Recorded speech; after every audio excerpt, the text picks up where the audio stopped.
मोहसिन नकवी साहब और जो यूएई के ऑफिशियल्स के दरमियान जो मीटिंग्स हुई उसमें लंबी लाइनें लग जाती थी। फास्ट होगा, अगर आप दुबई में लैंड करेंगे आपकी क्लियरेंस ऑलरेडी पाकिस्तान में हो जाएगी। यूएई का सेक्टर हमारा तकरीबन 2 साल से ज्यादा हो गया इफेक्ट हो रहा है। हमारे जो इस टाइम पे जो ओवरसीज एम्प्लॉयमेंट प्रमोटर है 6,000 से ज्यादा जो है हमारे लाइसेंस होल्डर्स हैं। हमारी ये जो डिमांड है मोस्टली अब जो है वो हमारे हमसाय ममालिक की तरफ जा रही है। सबसे ज़्यादा थका देने वाला मरहला लैंडिंग के बाद शुरू होता है इमिग्रेशन की लंबी लाइनों से। लेकिन अब मुत्तहिदा अरब अमारात जाने वालों के लिए अच्छी खबर यह है कि उनकी इमिग्रेशन वहाँ पर नहीं बल्कि पाकिस्तान से उड़ने से पहले ही मुकम्मल कर ली जाए। ज़बरदस्त जी। और वज़ीर दाखिला मोहसिन नकवी और यूएई वफ्द के दरमियान मुलाकात के बाद उसूली फैसला कर लिया गया है। पायलट प्रोजेक्ट कराची से शुरू होगा, यानी आप दुबई उतरें और सीधा टैक्सी लेकर अपने होटल या घर या जहां भी आप जाना चाहें जा सकते हैं। ये सिस्टम कैसे काम करेगा ये जानने के लिए सुनो न्यूज़ के यूएई में मौजूद नुमाइंदे से जानते हैं इमरान यूसुफ ज़ई। इमरान, आपके वक्त का वेलकम टू सुनो पाकिस्तान। और इस खुसूसी सहूलत के खदोखाल क्या हैं और ये सहूलत कब तक फंक्शनल होने की तवक्को है, ये बताइएगा। जी बहुत शुक्रिया। सुबह बखैर। जैसा कि आपने इंटरव्यू में बताया कि ये सहूलत जो है यकीनी तौर पर ओवरसीज पाकिस्तानी जो है इससे सबसे ज्यादा फायदा उठाएंगे और यकीनी तौर पर मोहसिन नकवी साहब और जो यूएई के ऑफिशियल्स के दरमियान जो मीटिंग्स हुई उसमें अहम नकाज जो उन पर तफसीली गुफ्तगू हुई। और अब जो डिप्लोमेटिक चीजें हैं उनको क्लियरेंस के बाद जो है उसको, चूंकि उसमें DGFIA और क्लियरेंस कस्टम हुकाम भी मौजूद है और उसके बाद जो है वो चीजें जो फाइनलाइज होगी। उस सिस्टम को कराची से शुरू कर, इसके अगर फवायद पे मैं बात करूँ तो यकीनी तौर पर ये एक सबसे बड़ा जो चीज होती थी किसी भी ट्रेवलर के लिए कि अगर वो किसी दूसरे मुल्क जा रहा हो, जैसे दुबई जैसे मुल्क जाता हो जहाँ पे 200 के करीब नेशनलिटीज और एक वक्त में 6 से 7 जहाज जो है वो लैंड करते थे, तो इमिग्रेशन हुकाम यहाँ पर बड़े एक्टिव थे, लेकिन उसके बावजूद भी यहाँ पर कई जो है वो लंबी लाइनें लग जाती थी। तो ये सबसे बड़ा फायदा तो इसमें ये होगा कि ये सहूलत है, फास्ट होगा। अगर आप दुबई में लैंड करेंगे आपकी क्लियरेंस ऑलरेडी पाकिस्तान में हो जाएगी, तो आप जैसे ही यहाँ पे लैंड करेंगे आप डोमेस्टिक यहाँ पर रेजिडेंट की तरह सिंपली एक गेट से बाहर निकल जाए। आप यहाँ पर कोई चेकिंग नहीं होगी, कोई क्लियरेंस नहीं, कुछ नहीं होगा। तो सबसे बड़ी सहूलत जो है मैं समझता हूँ ये कि जो नए आने वालों के साथ साथ जो ऑलरेडी जो ओवरसीज में यहाँ पर यूएई में मुकीम है, जो रेजिडेंट्स हैं पाकिस्तानी, उनके लिए एक सबसे बड़ी सहूलत होगी। अब ये हुकूमत का इक़दाम यकीनी तौर पर इसे अगले चंद माह में फाइनलाइज करके कराची से शुरू किया जाएगा और उसके बाद इसे पूरे पाकिस्तान के तमाम एयरपोर्ट्स पर मुंतकिल कर दिया जाएगा। अच्छा इमरान, अगर किसी मुसाफिर की इमिग्रेशन पाकिस्तान में क्लियर हो जाती है सपोज, लेकिन दुबई पहुंचकर कोई टेक्निकल प्रॉब्लम आ जाती है, तो क्या उसे वहां से डिपोर्ट किया जाएगा या इसका हल पहले ही निकल जाएगा? नहीं जी, इसमें ये इस गलती की गुंजाइश नहीं होगी क्योंकि यूएई का सिस्टम जो है उसको पाकिस्तानी एयरपोर्ट्स पर नस्ब किया जाएगा। तो यहाँ वहां पर जो क्लियरेंस होगी वो समझने की बात है कि वो यूएई करेगी। जैसे यहाँ पर हम यूएई में उसकी एग्जांपल ले लेते हैं कि यूएस की जो इमिग्रेशन है वो यहाँ पर इतिहाद एयरलाइन के थ्रू से जो लोग ट्रैवल करते हैं यूएस के लिए, ये सिस्टम ऑलरेडी यहाँ पर इंप्लीमेंट है यूएई में। जैसे आप अबुधाबी से यूएस के लिए ट्रैवल करते हैं तो क्योंकि यूएई जो है वो हब है, तमाम लोग जो है वो एशियन खासतौर पर यहाँ से आके यूएस और बाकी कंट्रीज में जाते हैं तो उनकी इमिग्रेशन यहाँ क्लियर हो जाती है। जब यहाँ पर आपकी इमिग्रेशन क्लियर हो गई है तो इसका मतलब है कि आप उस कंट्री में इंटर हो सकते हैं। ये सिंपल, इसकी सिंपल मिसाल ये कि यूएई अपना इमिग्रेशन ठीक हो गया। इमरान, लास्टली ये भी बता दीजिएगा कराची के बाद ये सहूलत इस्लामाबाद और लाहौर तक कब तक फैलने का इम्कान है, क्योंकि लेबर तबका तो ज्यादातर पंजाब और KPK से जाता है।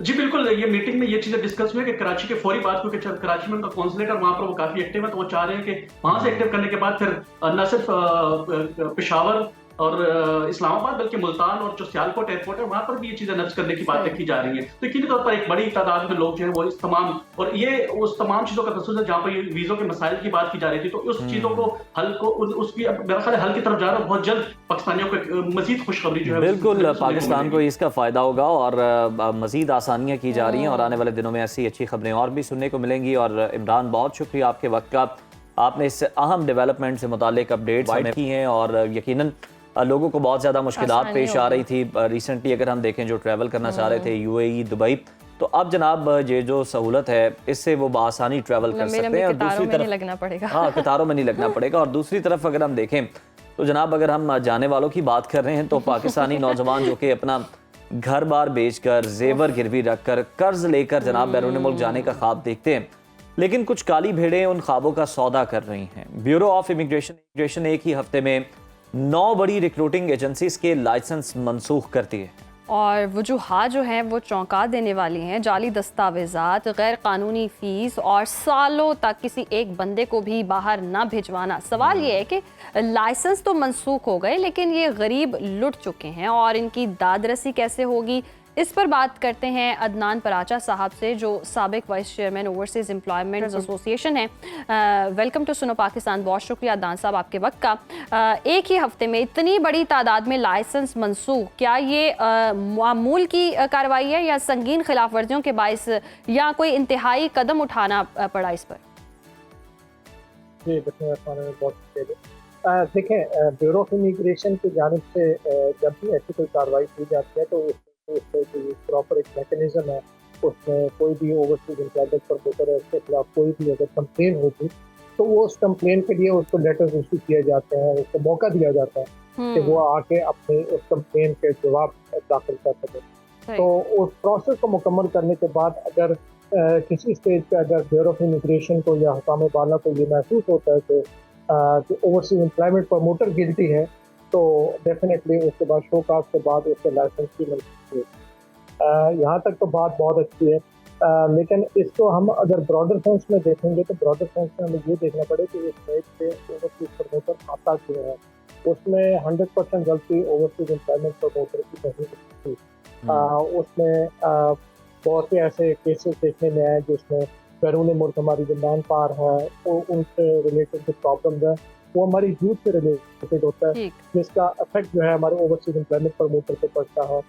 हमारी जो एम्बेसीज हैं उसमें CWS को एक्टिव करना पड़ेगा हमें, ताकि हमारा किसी भी कैंडिडेट को अगर स्पेशली सऊदी अरेबिया UAE वगैरह में कहीं पे भी हमारे मैन पावर को अगर कंप्लेन है या कोई प्रॉब्लम आती है कंपनी में, तो वो कंप्लेन उसकी प्रॉब्लम जो है वहीं के वहीं सॉर्ट आउट हो।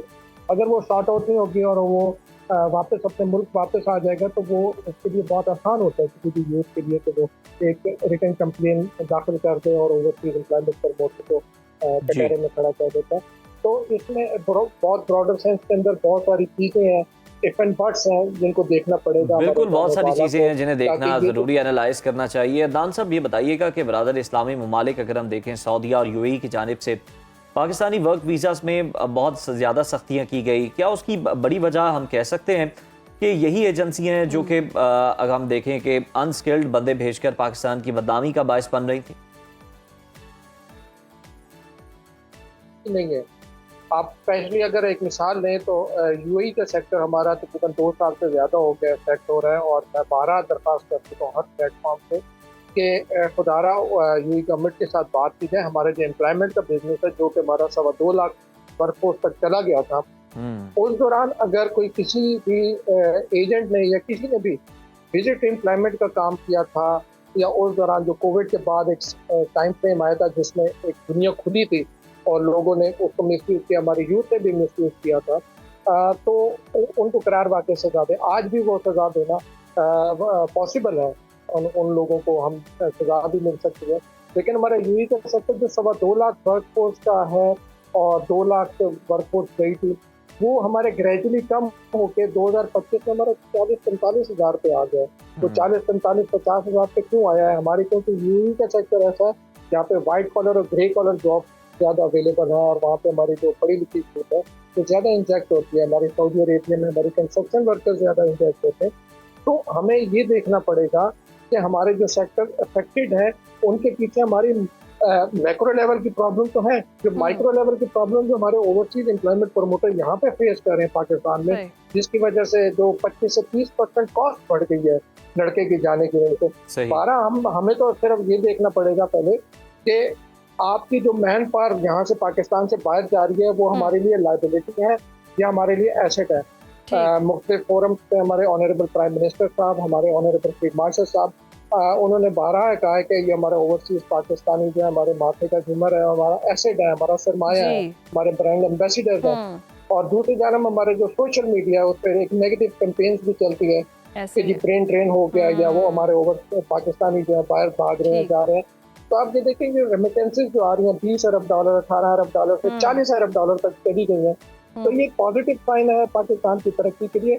लेकिन हमारे जो माइक्रो प्रॉब्लम्स हैं जिनकी वजह से 25 से 30% कॉस्ट बढ़ी है, वर्कफोर्स की, उनका तदारुक करना पड़ेगा। जो माइक्रो प्रोसेस प्रॉब्लम्स को के भी अंदर देखना पड़ेगा। 15,000 अच्छा रुपए की अदनान साहब, जिन एजेंसियों के लाइसेंस मनसूख हुए हैं उनके पास अभी भी लोगों के हवाले से देखें तो पासपोर्ट पड़े होंगे, इस मौके पर उनका स्टेटस क्या बनेगा?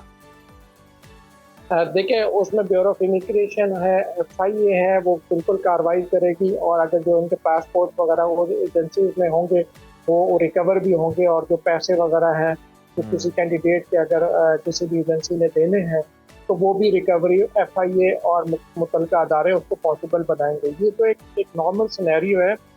हमारे जो इस टाइम पे जो ओवरसीज एम्प्लॉयमेंट प्रमोटर्स हैं 6,000 से ज़ायद जो है हमारे लाइसेंस होल्डर्स हैं, जिसमें 2500-2600 के करीब हमारे एक्टिव हैं, बाकी हमारे 3,000 के करीब एक्टिव नहीं है हमारे लाइसेंस। और उसमें यही है कि जो हमारे जो बिजनेसेस के अंदर इस टाइम पे प्रॉब्लम आ रही है बैरून ममालिक से, जिसमें से हमारी वर्कफोर्स नहीं भेज पा रहे। देखिए, वर्कफोर्स भेजना ये नहीं है कि आपने 7 लाख बंदा भेज दिया या 8 लाख बंदा भेज दिया। इसमें वर्कफोर्स के अंदर अब इंडिविजुअल बेसिस के ऊपर लोग बाहर जाना शुरू हो गए। ये वो वर्कफोर्स अब बढ़ना शुरू हो गई है जो कि हमारे ओवरसीज एम्प्लॉयमेंट प्रमोटर्स के थ्रू नहीं जा रहे, या अगर उनके थ्रू जा रहे हैं तो सिर्फ एक प्रोसेसिंग कर रहे हैं, हम डिमांड जनरेट नहीं कर पा रहे। हमारी ये जो डिमांड है मोस्टली अब जो है वो हमारे हमसाय ममालिक की तरफ जा रही है, और जो कि हमारे लिए आने वाले वक्त में बहुत ज़्यादा अलार्मिंग होगा। हमें ये बैठ के फैसला भी करना होगा और हमारे साथ जो है उस पर अमल भी करना होगा। बिल्कुल, अमल दरामद भी बहुत ज़्यादा ज़रूरी है। दान साहब, गैर मुल्की कंपनियों को जाली दस्तावेज़ात प्रोवाइड करने वालों के आप क्या समझते हैं? इन रिक्रूटर्स के सिर्फ लाइसेंस कैंसिल कर देना काफ़ी है, या इन प्रोमोटर्स पर ह्यूमन ट्रैफिकिंग के या फ्रॉड के बाकायदा FIRs भी होनी चाहिए? कि FIR वगैरह ये सब चीज़ें होंगी। ये क्योंकि ब्यूरो ऑफ इमिग्रेशन के एक फैसले के बाद अगर कोई भी ओवरसीज एम्प्लॉयमेंट प्रमोटर है, अगर वो है तो वो उसके खिलाफ कार्रवाई भी होती है। उसमें देखना यही पड़ेगा कि ओवरसीज एम्प्लॉयमेंट प्रमोटर गिल्टी है कि नहीं है। इसीलिए मैंने आपको सारा सिनेरियो बताया कि हमारे जो बैरून ममालिक के अंदर हमारी यूथ जाती है उसको भी देखना होगा। सारा चीज़ हम ओवरसीज एम्प्लॉयमेंट प्रमोटर पे नहीं डाल सकते, क्योंकि हम B2B जाके बिजनेस जनरेट करते हैं, और यहाँ से हम यूथ को जो पॉसिबल जो है वो हम यहाँ से वहाँ भेजते हैं। अगर देखें 8 लाख वर्क फोर्स चाहिए और उसमें अगर 2,000-4,000 कंप्लेंट आई हैं तो आपको रेशो इसका बहुत कम है। लेकिन उस माइनर के रेशो को आप हाईलाइट करने के बजाय आप ये देखें कि 7 से 8 लाख जो वर्क फोर्स जा रही है इस टाइम पे जो पिस रही है, जाने के अमल के अंदर 1.5-2 महीने जो है उसका प्रोसेस जो है वो डिले हो रहा है, उसको आसान करने की जरूरत है हमें। बिल्कुल आसानियां करने की जरूरत है ताकि इस तरह की सख्तियां जो हैं वो फिर पाकिस्तान पर पाकिस्तानी को ना लगें, और इतना जो सख्त प्रोसीजर हो चुका हुआ है उसमें आसानी हो सके। बहुत शुक्रिया दान पराचा साहब आपके वक्त का।